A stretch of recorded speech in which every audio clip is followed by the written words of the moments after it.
सांगलीवरून मुंबईच्या दिशेने येताना मिसिंग लिंकवर दरड कोसळली असं प्रत्यक्षदर्शीकडून सांगण्यात आलंय। माती आणि दगड खाली आल्यानं सगळे बोगद्यामध्ये थांबलेले होते। आपत्कालीन बटन दाबल्यानंतर टोईंग व्हॅन आली असं प्रत्यक्षदर्शीकडून सांगण्यात आलेलं आहे।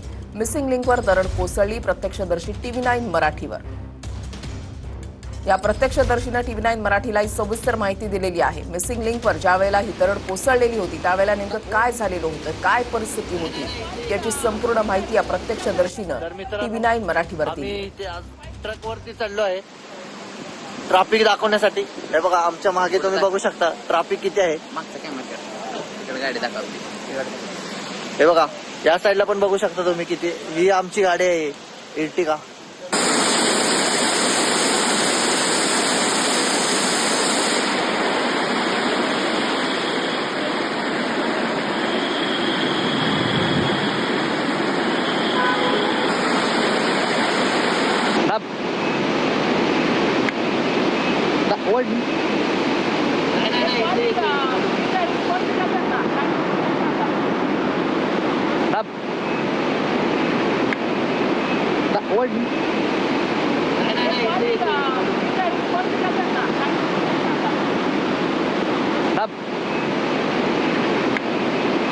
मिसिंग लिंक वरती काल मध्यरात्री एक दरड कोसळली होती। आपण दृश्यामध्ये जे पाहतोय हेच ते खरात कुटुंब आहे। हे देखील मिसिंग लिंक मधून खरं तर पुण्याहून मुंबईच्या दिशेने प्रवास करत होते। खरं तर सांगली या ठिकाणाहून ते मुंबई गाठत होते, मात्र त्या ठिकाणी दरड कोसळलेली आहे। आणि सर्वात प्रथम व्हिडिओ तुम्हीच काढलेला आहे, त्याबद्दल काय सांगाल? आम्ही सांगलीवरून मुंबईला जात असताना बोगद्यातनं जात असताना आम्ही 5-10 मिनिटं थांबलो होतो, कारण बोगद्याच्या इथून तो एक बोगदा जिथे एंड होतो तिथून असं पाणी पडत होतं। पाणी आणि छोटे छोटे दगड पडत होते।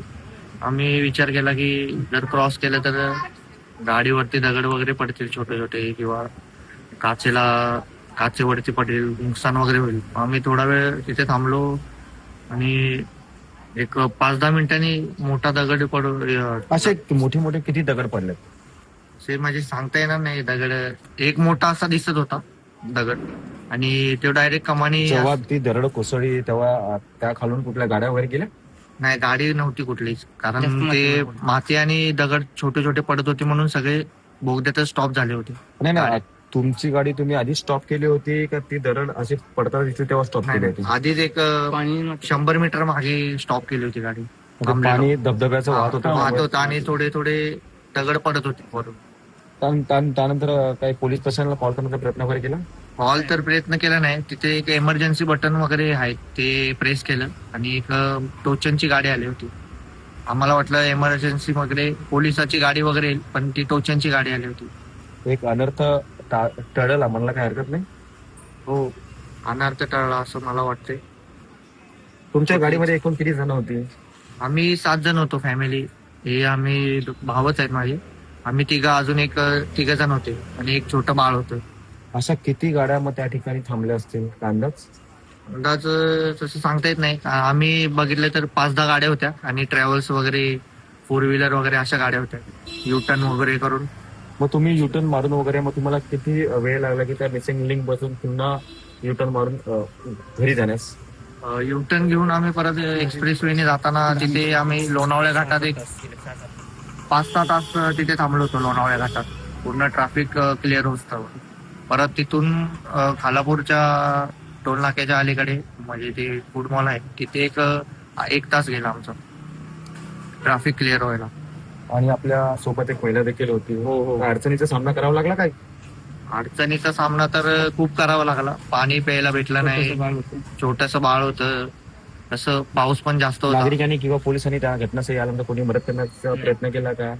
जेवण वगैरे किंवा अन्न वगैरे काही असं पदार्थ, बिस्किटचे पुडे वगैरे? नाही, तसलं काहीच मदत झाली नाही प्रशासनाकडून किंवा कुठल्या नागरिकाकडून। अशी काही मदत झालेली नाही। एक मनामध्ये भीती होती?